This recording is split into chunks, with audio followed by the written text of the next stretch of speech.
میرے آقا مولا صلی اللہ علیہ وسلم سرکار نے فرمایا پہلا حق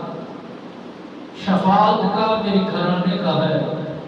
اور میری آل کا ہے، میرے کنبے کا ہے، میرے گھر والوں اور اہل بیت کا ہے۔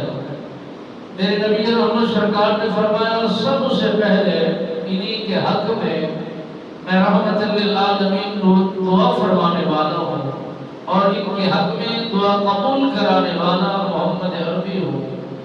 اس کے بعد میرے نبی رحمت سرکار نے فرمایا قریش کا حق ہے کہ ان کے لیے دعا کی جائے، اور ان لوگوں نے مجھے پیش کیا۔ رسول اللہ صلی اللہ علیہ وسلم سرکار نے فرمایا دوسرا مرتبہ دعا کا اہل قریش کا ہے۔ پھر رسول اللہ صلی اللہ علیہ وسلم سرکار نے فرمایا تیسرا اہل انصار کا ہے، انہوں نے میرے ساتھ معاونت فرمائی ہے، ان کے لیے بھی دعا گو ہو اور ان کی شفاعت کا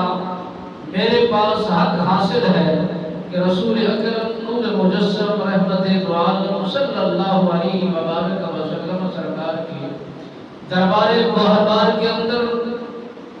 یہ التجائیں، یہ درخواستیں اللہ کی بارگاہ میں کی جا رہی ہے۔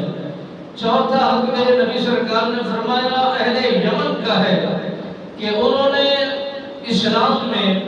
تقویت پہنچائی، ساز و سامان پیش کیا،